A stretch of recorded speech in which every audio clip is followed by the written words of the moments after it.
Hello दोस्तों, मैं हूं परविंदर और आज की इस वीडियो में मैं आपसे बात करने वाला हूं फेसबुक एड्स के अंदर कस्टम ऑडियंस क्या होती हैं और कस्टम ऑडियंस कितनी तरह की होती हैं, उनका आप कैसे क्या यूज़ कर सकते हैं, उन सभी के बारे में मैं आज की इस वीडियो के अंदर बात करने वाला हूं। तो चलिए बिना देरी के वीडियो को स्टार्ट करते हैं। अगर आपने अभी तक चैनल को सब्सक्राइब नहीं किया है तो चैनल को सब्सक्राइब कर लीजिए ऐसे ही हेल्पफुल वीडियोज़ देखने के लिए। तो सबसे पहले मैं बात करता हूँ कि कस्टम ऑडियंस के अंदर जो भी मैं ऑडियंस यहाँ पर बताने वाला हूँ, उनका आपको एक ब्रीफ में इंट्रोडक्शन यहाँ पर मैं देने वाला हूँ। इसी के साथ मैं कंप्लीट एक कस्टम ऑडियंस के ऊपर सभी ऑडियंस को लेके एक कंप्लीट प्लेलिस्ट बनाऊंगा, जिसके अंदर मैं एक स्पेसिफिक वीडियो के अंदर हर तरह की ऑडियंस को एक्सप्लेन करने वाला हूँ और उसको प्रैक्टिकली आपको मैं करके दिखाऊंगा वो सारी चीज़ें। तो आप चैनल को ज़रूर सब्सक्राइब कीजिए। तो चलिए अब स्टार्ट करते हैं फेसबुक के अंदर कस्टम ऑडियंस क्या होती हैं। सबसे पहले आपको ऑडियंस एक सक्सेसफुल फेसबुक एड्स रन करने के लिए ऑडियंस काफ़ी इंपॉर्टेंट है। ऑडियंसेस कैसे बनाई जाती हैं उसके ऊपर आपको इन थ्री लाइंस के ऊपर यानी कि ऑल टूल्स के ऊपर क्लिक करना है। जैसे ही आप यहाँ पर स्क्रॉल करेंगे सबसे ऊपर आपको दिखाई देगा। अगर यहाँ पर ऑडियंस का आइकन नहीं है तो आप यहाँ पर नीचे स्क्रॉल करेंगे और एडवर्टाइज के अंडर हमारा ऑडियंस का ऑप्शन आपको अवेलेबल मिलेगा। जैसे ही आप इसके ऊपर क्लिक करेंगे तो आप यहाँ पर ऑडियंस के अंदर आ जाएंगे। जैसे ही हम क्रिएट ऑडियंस के ऊपर क्लिक करते हैं, यहाँ पर तीन तरह की ऑडियंस है। कस्टम ऑडियंस जैसा कि जो ऐसी ऑडियंस जो हमारे पेज के साथ में, हमारे प्रोडक्ट के साथ में, हमारी वेबसाइट के साथ में या फिर लीड फॉर्म के साथ में, वीडियो के साथ में, यानी कि किसी भी तरह से हमारे बिजनेस के साथ में या फिर जो भी सोर्सेज हैं उनके साथ में इंटरेक्ट कर सके, यानी कि ऐसी ऑडियंस जो वार्म ऑडियंस है और उसको हम एज ए ऑडियंस बनाकर उनको हम ऐड दिखा सकते हैं, तो इसको हम कस्टम ऑडियंस बोलेंगे। जैसे ही हम कस्टम ऑडियंस के ऊपर क्लिक करते हैं तो यहाँ पर काफ़ी सारे ऑप्शन हमारे पास में अवेलेबल मिल जाते हैं।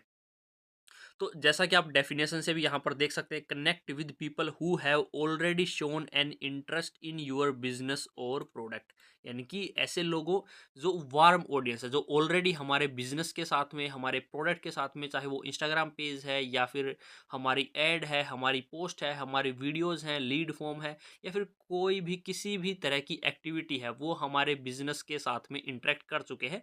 एड ऐसी जो ऑडियंस है उसकी हम एक ऑडियंस बना सकते हैं और उसको हम स्पेसिफिक ऐड दिखा सकते हैं, तो ऐसी ऑडियंस को हम कस्टम ऑडियंस बोलेंगे। अब यहाँ पर दो तरह के सोर्सेज अवेलेबल हैं, यूर सोर्सेज और मेटा सोर्सेज। अब यूर सोर्सेज का सिंपल मीनिंग है ऐसे सोर्सेज जिनके ऊपर हमारा एक्सेस है, जैसे कि हमारी वेबसाइट के अंदर जिन लोगों ने इंटरेक्ट किया है, हमारी एप्लीकेशन के अंदर, कैटालॉग के अंदर, कस्टमर लिस्ट के अंदर या फिर कोई ऑफलाइन एक्टिविटी है। वहीं पर मेटा सोर्स का मतलब है कि ऐसे सोर्सेज जो फेसबुक के सोर्सेज हैं, यानी कि मेटा कंपनी के सोर्सेज हैं, जैसे कि इंस्टाग्राम है या फिर फेसबुक पेज के अंदर हम कोई वीडियो अपलोड करते हैं, फेसबुक के अंदर इवेंट बनाते हैं या फिर लीड फॉर्म है, यानी कि ऐसे सोर्सेज जो फेसबुक के अंदर रहते हुए या फिर जो फेसबुक के प्लेटफॉर्म है उनके अंदर रहते हुए, जिनके अंदर यूज़र हमारे साथ में इंटरेक्ट करता है, उन सभी को हम मेटा सोर्सेज या फिर फेसबुक सोर्सेज आप बोल सकते हैं। इन सभी को लेके मैं डिटेल के अंदर भी वन बाय वन वीडियो बनाने वाला हूँ। इस वीडियो के अंदर मैं ब्रीफ के अंदर सभी सोर्सेज के बारे में आपको बताने वाला हूँ कि वो क्या होते हैं और उनको आप कैसे यूज़ कर सकते हैं। तो चलिए स्टार्ट करते हैं वेबसाइट से। वेबसाइट का यूज़ करने के लिए जो आपको सबसे पहले अपनी फेसबुक पिक्सल यूज़ करना पड़ेगा, जो कि आपको अपनी वेबसाइट के ऊपर इंस्टॉल करना पड़ेगा, जिसकी हेल्प से आपकी वेबसाइट के अंदर किसी ने प्रोडक्ट के साथ में इंटरेक्ट किया या फिर ऐड टू कार्ट किया या फिर कोई लीड फॉर्म सबमिट किया या फिर किसी स्पेसिफिक पेज के ऊपर विजिट किया, उन सभी यूज़र्स को आप टारगेट कर सकते हैं। इसके बाद में कस्टमर लिस्ट है, जैसे कि अगर मान लीजिए ऑफलाइन आपने कहीं से जो डाटा है वो आपने परचेज किया है या फिर आपके पास में कोई पुराना डाटा है, आपके कस्टमर की लिस्ट है या फिर जहाँ से भी आपने डाटा को कलेक्ट किया है, आप चाहते हैं कि उनको आप ऐड दिखाएं, तो इस केस के अंदर आपको कस्टमर लिस्ट का जो ऑडियंस है वो यहाँ पर काम आएगी। आप कंप्लीट डाटा को फेसबुक के अंदर अपलोड कर देंगे और यहाँ पर हमारी जो ऑडियंस है वो बन जाएगी। कैसे बनाते हैं वो मैं आगे आने वाले वीडियोस के अंदर, जो एक कंप्लीट प्लेलिस्ट है, दो प्लेलिस्ट है, फेसबुक एड्स ऑडियंस की है और कस्टम ऑडियंस की प्लेलिस्ट है, दोनों का जो लिंक है वो आपको डिस्क्रिप्शन के अंदर मिल जाएगा। इसके बाद में हमारा आता है ऐप एक्टिविटी। अगर आपके पास में एप्लीकेशन है और आपने फिर से पिक्सल का यूज़ करके उस जो आपकी स्पेसिफिक ऐप है उसको यूज़ कर रखा है फेसबुक पिक्सल को उसके अंदर, तो आप वहाँ पर एक्टिविटी को भी ट्रैक कर सकते हैं। जैसे कि आप वेबसाइट के अंदर ट्रैक करेंगे, जैसे कि ऐप इंस्टॉल की एक्टिविटी है या फिर किसी भी एप्लीकेशन अंदर के अंदर कोई स्पेसिफिक एक्शन है, कोई अकाउंट बनाना है या फिर कोई स्पेसिफिक लेवल क्लियर करना है, जो भी एक्शन है या फिर कोई परचेज करना है, वो सारी चीज़ें आप अपनी एप्लीकेशन के अंदर ट्रैक कर पाएंगे फेसबुक पिक्सल की हेल्प से, और यहाँ पर उसकी ऑडियंस आप बना पाएंगे। उसके बाद में हमारा आता है ऑफलाइन एक्टिविटी। मान लीजिए आपने फेसबुक के ऊपर ऐड रन किए हैं, लेकिन अब यूज़र आपको आपके बिजनेस के शॉप के ऊपर या फिर कहीं ऑफलाइन के अंदर कोई कन्वर्जन करता है या फिर ऑफलाइन के अंदर आपसे बात करता है, क्योंकि वो सारे सोर्सेज ट्रैक नहीं हो पाएंगे, क्योंकि जो ऑनलाइन सोर्सेज होते हैं वो तो ट्रैक हो जाते हैं।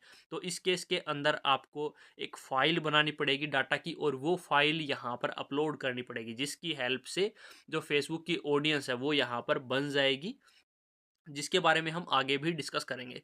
Catalogue audience. अब कैटालॉग ऑडियंस क्या है? जो भी हमारे प्रोडक्ट हैं उनको हम फेसबुक के अंदर अपलोड कर देंगे, जो भी हम वेबसाइट को कनेक्ट करके भी कर सकते हैं या फिर आप वन बाय वन मैन्युअली भी अपलोड कर सकते हैं, जो कि एक कैटालॉग बन जाएगा। जो भी हमारे प्रोडक्ट हैं स्पेसिफिक वो यहाँ पर अपलोड हो जाएंगे।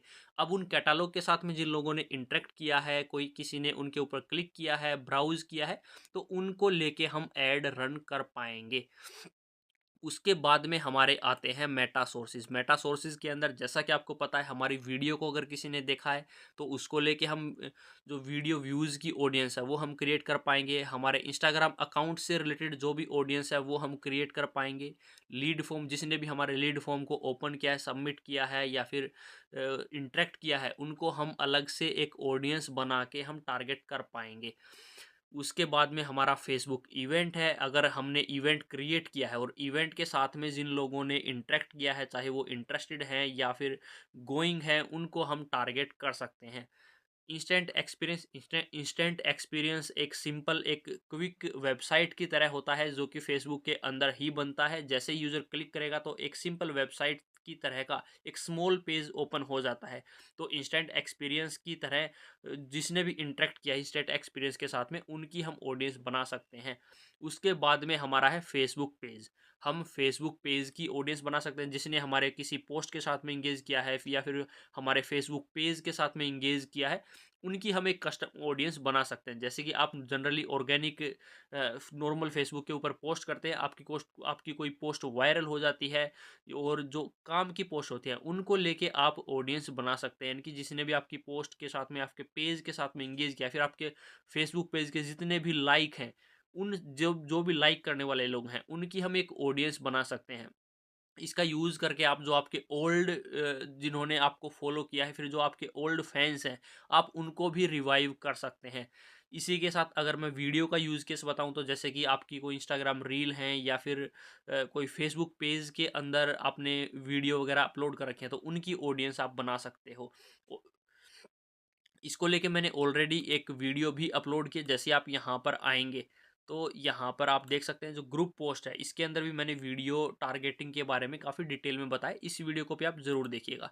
अब यहाँ पर आता है हमारा AR experience. AR experience basically augmented reality aids होती हैं, जिनका यूज़ करके हम एक्चुअल में एक रियल टाइम जो एड, जैसे कि मान लीजिए अगर इसका जो एग्जाम्पल है उसका मैं आपको यहाँ पर एक स्क्रीनशॉट भी लगा दूंगा AR एड्स का। जैसे ही हम यहाँ पर देखते हैं, इसके बारे में आप और भी डिटेल में रीड कर सकते हैं। जैसे कि सबसे ज़रूरी है ये जो, जैसे कि लेंस कार्ट है, इस टाइप की ऐड के अंदर वो काम आ सकता है। जैसे ही कोई ओपन कैमरा करेगा, वो अपने फेस के ऊपर अलग अलग कैमराज को लगा के देख सकते हैं। जैसे कि आप इंस्टाग्राम के अंदर आप फ़िल्टर यूज़ करते हैं, तो इसी तरह के जो फ़िल्टर हैं वो यहाँ पर आ जाएंगे। वो अलग अलग तरह के हो सकते हैं, तो उनके ऊपर जिसने इंटरेक्ट किया है उनको हम टारगेट कर सकते हैं। फेसबुक शॉपिंग, फेसबुक के अंदर ही हमारी एक फेसबुक एक शॉप क्रिएट हो जाती है, जो कि इंडिया के अंदर फ़िलहाल अवेलेबल नहीं है। जैसे कि हम अमेज़न से कोई चीज़ परचेज़ करते हैं या फिर किसी भी एक ई-कॉमर्स प्लेटफ़ॉर्म से हम परचेज़ करते हैं, वैसे ही हमारी जो शॉप है, वो हम फ़ेसबुक और इंस्टाग्राम यहाँ पर हम बना पाएँगे और जिसकी हेल्प से यूज़र्स को हम अपने प्रोडक्ट सेल कर पाएँगे, जो कि फ़िलहाल इंडिया के अंदर अवेलेबल नहीं है। इसी के साथ हम ऑन फेसबुक लिस्टिंग यानी कि फेसबुक मार्केट प्लेस के बारे में आपने सुना होगा, यूज़ भी ये किया होगा। तो मार्केट प्लेस के ऊपर जो भी लिस्टिंग होती हैं, जो भी हम प्रोडक्ट ऐड करते हैं, उनको हम सेल उनकी जो ऑडियंस है, उनको हम यहाँ पर क्रिएट कर पाएँगे। उनकी ऑडियंस को हम दोबारा ऐड दिखा पाएँगे एक ऑडियंस बनाने के बाद में। तो ये सभी आपने ऑडियंसेस के बारे में जाना। आगे आने वाले वीडियोस के अंदर मैं स्पेसिफिक सभी जो ऑडियंसेस हैं उनके बारे में डिटेल के अंदर वीडियोस बनाने वाला हूं। तो आप चैनल को सब्सक्राइब कर लीजिए। और अगर आप इस वीडियो को बाद में देख रहे हैं तो ऑलरेडी जो ये प्लेलिस्ट है, कस्टम ऑडियंस की जो प्लेलिस्ट है, उसका जो लिंक है वो आपको डिस्क्रिप्शन के अंदर मिलेगा। वहीं पर आपको फेसबुक एड्स टारगेटिंग की जो वीडियोज़ हैं उनका जो प्लेलिस्ट है उसका लिंक भी आपको डिस्क्रिप्शन के अंदर मिलेगा। अगर आपको वीडियो को लेके कोई भी सुझाव सजेशन है तो कमेंट सेक्शन के अंदर ज़रूर बताइए। मैं मिलता हूँ आपसे नेक्स्ट वीडियोज़ के अंदर। तब तक के लिए धन्यवाद।